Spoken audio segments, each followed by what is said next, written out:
Boom, boom, boom, boom, boom. It's your boy Bo Messi, baby. And if you ain't rocking with Benny on the daily, you're sleep. Boom, it's your boy Bo Messi, baby. Back with Benny Vlogs. I ain't gonna lie, in the comments, we always be talking about it.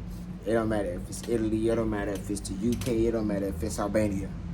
Wherever we at in the world, we ask, hey bro, are they game banging? Is they banging? Are they banging? Why he threw up the beat? Why he threw up the C? Woo. We never know. We got a little reaction video today, but it's going, I guess he kind of got a little information on what's going on over there. So we're going to tap in and see. That don't mean any of the information that we see is true. That don't mean any of the information that we see is false. We just going to smoke on something, but we going to get lost in the sauce. You feel me? Let's go. This video is sponsored by Skillshare. Now, when you hear Bloods and Crips, it probably conjures up images of palm trees, California sunshine, a lowrider driving down Slauson, or a Compton low-rise a la Boys in the Hood. Or maybe it makes you think of the modern-day Bloods and Crips, like Pop Smoke, woo walking and mobbing around the streets of Brooklyn, rocking nothing but blue paisley. Or perhaps you think of that fake New York Blood 6ix9ine who did nothing but run around screaming, Treyway! But I tell you what you don't think of, and that's the grey, rain-soaked blocks of South London. Now, a lot of people in the UK have thrown up Blood or Crip over the years. Most notably the crew CGM, formerly 1011, of course home to teenage drill extraordinaire Digga D, and the likes of Rack 5 and Sav O. Ironically, the Ladbroke Grove area of London that they're... Those are Crips. No matter what y'all say, those look like Crips. Digga D and all them boys. Used to be a Blood area. In fact, the leader of the Ladbroke Grove Bloods ended up getting 9 years in jail along with 15 other Bloods for going on an armed rampage during the London riots where they even ran through a Michelin-starred restaurant.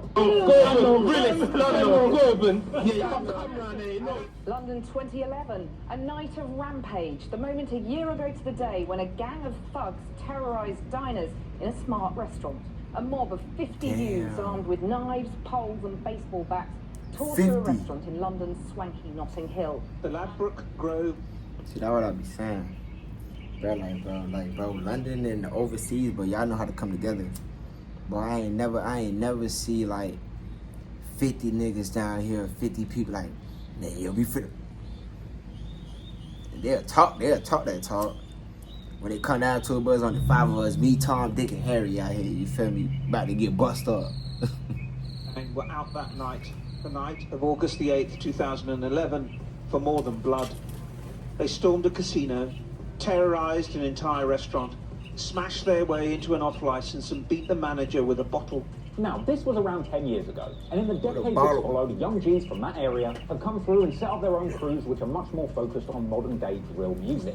So 1011, who were actually barred from making music at one point due to a court order, later went through a rebrand and ended up being called CGM, who in 2020 ended up causing quite the stir on social media when 1011, boy, they stopped trying for making music, trying to ban y'all boys.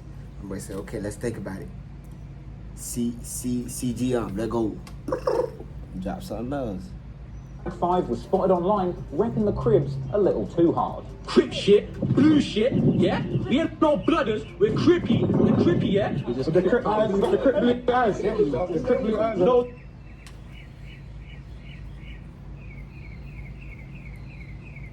He go hard for that shit. That nigga said, Crip shit, but no brothers.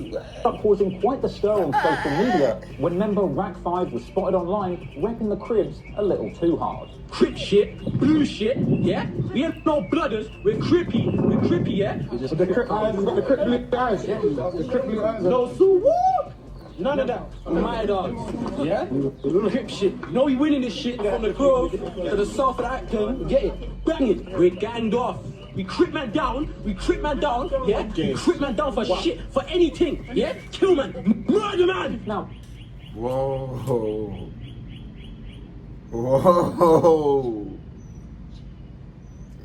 Hey, don't tell him that I don't believe nothing, because I believe him. Even if he don't, I believe him. Fuck that. people actually thought that this false claiming wouldn't be tolerated by the real Crips in the US. But in a strange turn of events, New York Crip rapper Dave East actually ended up co-signing these antics and used Rack 5's Crippin' Frenzy as the intro to his song My Loke. Now, it would actually turn out that this online Crip Fest was really just part of a marketing rollout for Digga D's song and music video for the track Woy, which basically just played out as a wannabe Crip mood board. They had blue rags, blue flags, hell, they'd even rented a blue American... Boom. So here we go. This is where it breaks down when everybody be like, oh, I don't think no boys, I don't think no. Alright, let's go. I don't know. But apparently, cripping really isn't anything new to these lads, as pictures of them cripping years ago have apparently been floating around Reddit for quite some time. Since Boy release, there's been endless speculation as to whether CGM are really just false flagging for clout or repping a genuine Crip heritage.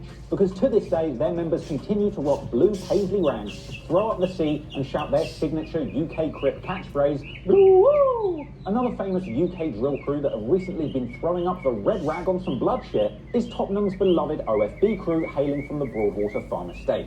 An estate which I have actually had the pleasure of visiting several times to do interviews with OFB artists like Abracadabra, Band OK and Double L's for No Jumper. In fact, last time I went there, I even made sure that I had my blood rag on me just in case I needed to wreck the set. With this leading to a moment of world-class cringe when I pulled out my blood rag in front of Double L's on the block. Come on. Trust me, you see what's going on there.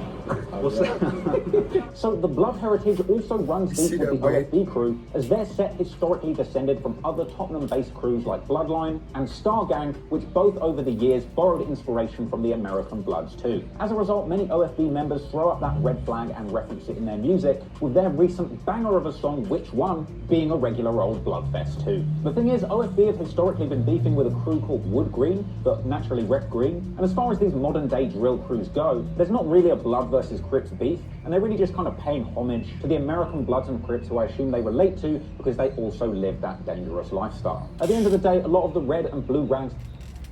Boom! That's a lot of my comments be saying like, hey man, like, they just trying to show love.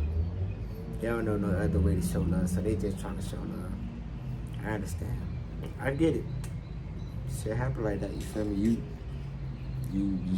like what parts you like, you feel me? Around in hip-hop today are really just there for clout and style points, and I'll be honest, it does make for a pretty good music video. Woi, woi, woi! But if you think that historically there has never been a genuine Blood versus Crip gang war in the UK, then you are mistaken. Because in the late 2000s, there was a deadly beef on the streets of London, which has been mainly forgotten by this generation of drill fans. But make no mistake, the original war between the British Bloods and Crips took place back in the day where there were far more guns on the streets of London, making it as bloody and as deadly as any Blood versus Crip war that you might see all around the world. So today, we're going to be taking a closer look at London's forgotten gang war between the O31 Bloods and the ABM Crips. But first, a word from our sponsor. We do skills, not drills. Shout out Skillshare to keep it real. We do skills, not drills. The community like skill set to your description and you'll be helping Brixton drill legend 6-7. Because in that interview, they got talking about the early days of the Bloods and the Crips rolling in the streets of Brixton. With 6-7 explaining it kind of didn't work out between numerous different sets that were trying to claim different American gang cultures. Brixton no Bloods set. They tried to do the Bloods and the Crips before. Used to. Oh, really? Wow, yeah, they tried it. Too much areas tried to be Bloods, and they don't even know each other. Now, the main and most notable Blood set back in the days of early Brixton gang culture was the O31 Bloods, aka O-Tray, aka Trizzy Wizzy. Yeah, Trizzy Wizzy. Now, it has been alleged over the years that there was some kind of link between the O-Tray Bloods and the New York Bloods, but the fact is, this crew of UK Bloods were never officially sanctioned by the West or East Coast Bloods in America, and they really were just going about it on their own. Now, apparently the founder of the O31 Bloods was also a founding member of another well-known Brixton gang called PDC, or Peel Dem Crew. But he broke off and started banging O-Tray Blood after he had a falling out with another founding member of that crew. And that founding OG of the O31 Bloods was a guy named Tanner. And I know what you're thinking, yes, he was a rapper, and yes, he begun to rep the Blood Gang in his music videos. And look, I know this music video looks super trash, but these were the early days of London's road rap movement, so please don't expect press play quality from these videos. Anyway, the O-Tray Bloods were plugged into numerous South London areas, mainly Brixton and parts of nearby Stockwell. But much like many of the American gangs that we have discussed on this channel before, over time they began to build alliances with other South London crews. This included the Patmore Gs from the Patmore Estate, crews based at the Hartington Estates, G Street from the Gaskell Street Estates, the Studley Road Estate, ABG from the Albion Blocks, and the Killer Gangster Bloods, or KGB, from Dorset Road. I'm not sure which KGB I would want to knock on the door from less, to be honest. But anywho, what are Bloods without Crips? And well, the O-Tray Bloods had a vicious rivalry with another crew called ABM, all about money. They were a crew that rocked blue rags and had a serious beef with O31 Bloods, though they didn't all necessarily identify strictly as Crips, with ABM being mainly based in the Stockwell Park area, sometimes referred to as Hotspot. And much like the O31 Bloods, the blue-rocking ABM crew in South London also had their alliances, including parts of Peckham, which were nicknamed Gunspot, as well as a number of crews that went under the banner of YFE, or Young Fully Equipped, with several of those crews repping blue, and some even labelling themselves outright as Crips. That included the Claptown Crips, Murder Zone, Acre Lane Campaign, and the Dorset Road Crit set, the last of which tow-headed beefcake Ross Kemp actually went and visited in his classic old show Ross Kemp on Gangs, in a scene which I can't help but find a little bit amusing. So, I'm off to meet the South London Crips. Most of us there bang the blue, innit? Blue, yeah. That's crippin'. So, now we've met the Bloods and the Crips of South London, we can take a look at the bloody tit-for-tat beef that went on between them. Now, while these events took place some time ago, it's quite hard to piece together exactly why or what they were beefing over. And I assume things went a lot deeper than simply red versus blue, but a lot of things have been brought up in the different news articles relating to this, whether it's drug debts, wars over turf, or personal get-back for bodies that have been dropped in this beef before. But regardless of why it was going on, what we do know is that several grisly murders played out on the streets of London in the late noughties and early 2010s, which authorities and the media considered to be connected to this blood versus Crip feud. One of the better-known early casualties of this war was 15-year-old Billy Cox, who was shot dead in his home on the Fenwick estate in Clapham North in February 2007. There was no sign of a forced entry. Billy clearly knew his killer. Police know that the back door was open. The belief is that the killer used the back door as an escape route. And what that boy Dirt say, close that back door, can't get snaked out by my homies. Oh Lord. have been pouring over the flat for the whole day. On the 14th of February at 10 a.m, I said goodbye to my son before going to work. Sometime after 3 p.m, my daughter telephoned me if she was crying. Billy, my son, had been shot. His life was taken at such a young age. Apparently this shooting occurred not too long after a text message exchange with a rival gangster. But the police pointed out that there were no signs of a forced entry, meaning it was highly likely that the crime had been committed by somebody known to him. And insanely, the murder investigation into Billy Cox's killing saw 2 people arrested a whopping 12 years after the crime had taken place. And it doesn't even appear as if anybody ever went to trial over this. Not long after the Billy Cox killing, another teenager named Abukar Mahmood was chased and killed by around half a dozen hooded youths on bikes before being fatally shot in the neck. It was reported after this incident that he was apparently not involved in any gangs, but the O31 Blood members had incorrectly identified him as a rival member of ABM for an unknown reason. Another deadly incident not too long after this was the murder of Leon Nelson, an alleged South London Blood who was stabbed to death in Cripset territory, apparently over a £250 drug debt in an effort to send a message to the streets, with Nelson's killer Musa Khan apparently breaking down the ongoing South London Blood versus Crip rivalry in court testimony. A month after that killing, Nathan Foster, aka Bowser, was shot dead on Marcus Garvey Way, allegedly by members of the Murder Zone Crips. This happened apparently after he had tried to defuse a disagreement over a stolen gold chain. Some of these stories really drive home just how senseless and brutal the killing has been in this early war. And I know that a lot of people think that the UK is a gun-free haven of pillow and butter knife fights, but I ain't gonna lie. There's a lot of things, well, I don't know about around the world, but around here, for that dope, for that chain, and sometimes if a nigga lame for that girl, they'll kill you, man. It shows you just how easy it is, or at least was back then, for those involved on both sides to get their hands on serious firearms. Because another slaying took place in October 2007 in O31 Blood territory, the Studley estate. And it was here that 21-year-old Robel Tuel was shot dead with a modified Uzi. A case which was made even more crazy by the fact that the person who did the shooting was a rapper who went by the name Killer and was found to have released songs with lyrics about killing people with a Mini Mac. Unsurprisingly, Killer was found guilty of murder and jailed for life. But even with Killer behind bars, the killings continued well into 2008. Another notable incident was the murder of 18-year-old Freddie Moody, aka Mischief, an alleged O31 Blood associate from Stockwell. He was apparently caught lacking outside of his home by members of the Dorset Road Crips, who pulled up on bike, stabbing him fatally, with Freddie ironically having been pictured only hours before his... They pulled up on a bike. I'm not Usain Bolt or none of that. But if you pull up on a bike, I'm getting away. I am getting away. I am faster than that. You gonna have to pedal your life away to catch me, bro.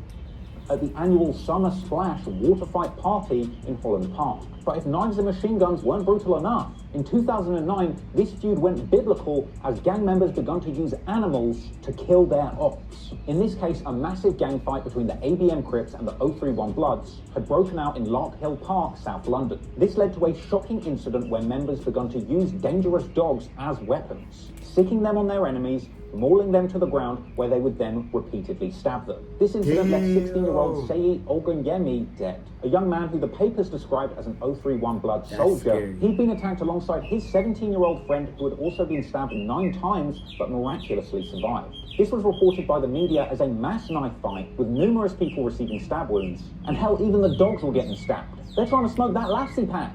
The news report on this incident at the time acknowledged the ongoing war between South London's Bloods and Crips, and for the record, the 22-year-old man responsible for this killing was given life in prison, with this being a landmark conviction in the United Kingdom because it was the first time that a dog's DNA was used to convict a murderer. I'll be honest, I'll take getting shot up with an Uzi any day over getting mauled by a dog and stabbed. This whole incident was allegedly a revenge attack for another attack that had been carried out earlier that day. But basically, the British Bloods and Crips were wilding out all over South London, and if you didn't want to catch a stray, you'd best stay inside. In fact, it turns out that the American rappers visiting England weren't even safe either. In fact, you might have heard a little-known story where Joel Santana was allegedly kidnapped by UK goons when he came here to play a show back in the day. Well, it was actually these very O31 Bloods that were responsible for this Joel snatching incident. Yo, niggas snatched Joel Santana.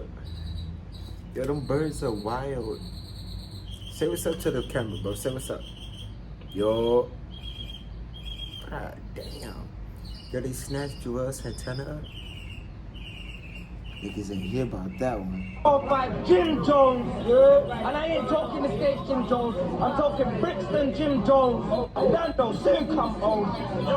Now you can remember Jim Jones. In fact, it was even during this period when Joel Santana was still in the possession of the O31 Bloods that their head honcho Tanner even showed his face and spat some bars to the camera alongside a very nervous-looking Joel Santana. Backstreet niggas, my niggas, they name known. Yeah, these niggas, my niggas, I play clown. Yeah, he checked. Funnily enough, around a year after that kidnapping incident, Tanner was actually seen in a video uploaded to World Star Hip Hop saying that he had revoked Joel's hood pass, essentially saying that he can't come to the UK unless he taps in with the British Bloods and throwing up heavy soup.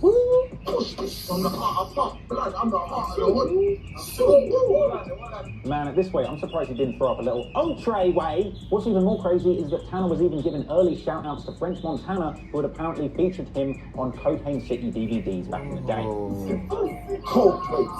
Yeah, we got my dog French.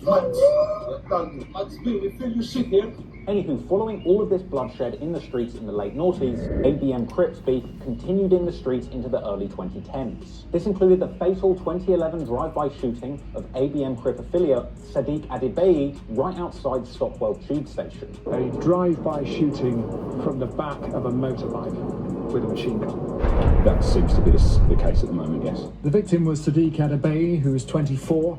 He lived on an estate just yards from where he was shot. Police chased the motorbike from Stockwell to Battersea. They want to speak to witnesses. 2 men have been arrested. There was also a heartbreaking 2011 incident where O31 Blood members attacked ABM Crip members on their own turf, resulting in a shootout that wounded a 5-year-old girl. And the killing continued into 2012, when O31 Blood member Pricey, real name Jordan Malutri, was stabbed to death in a Reading nightclub. Now, as time went on, as is the case in hoods and blocks all over the world, as new generations of Gs came up, new alliances, gangs and street cliques began to emerge. And as the elders that were involved in this gang faded away into prison, the afterlife, or simply realizing that there's just no future gangbanging in these streets, as the years went by, less and less genuine criminal organizations in London ran their operations under the banner of the Bloods or the Crips. And it seems that for now, at least in the UK, those crews that throw up the red or blue rags are basically just doing it for clout and style points rather than genuine flagging, which in my opinion is kind of for the best. But that's not to say that there aren't still red versus blue gangs operating in other parts of the UK, because let's not forget that Brum rapper Miss also told Constable Brad that in Birmingham in the north of England there are still plenty gangs that still rep red versus blue. So you actually have blue and red out here? Yeah. So you actually have Crips and Bloods out here? Not Crips and Bloods, but you got one side that reps blue and one side that reps red.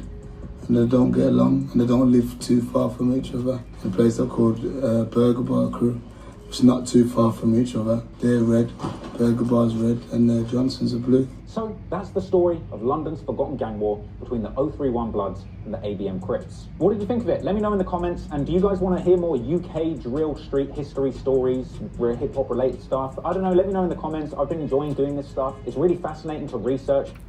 Boom, Jizzy Felly, Benny Vlogs, Bo Massive Baby, Crips and Bloods. You carry this, let's go.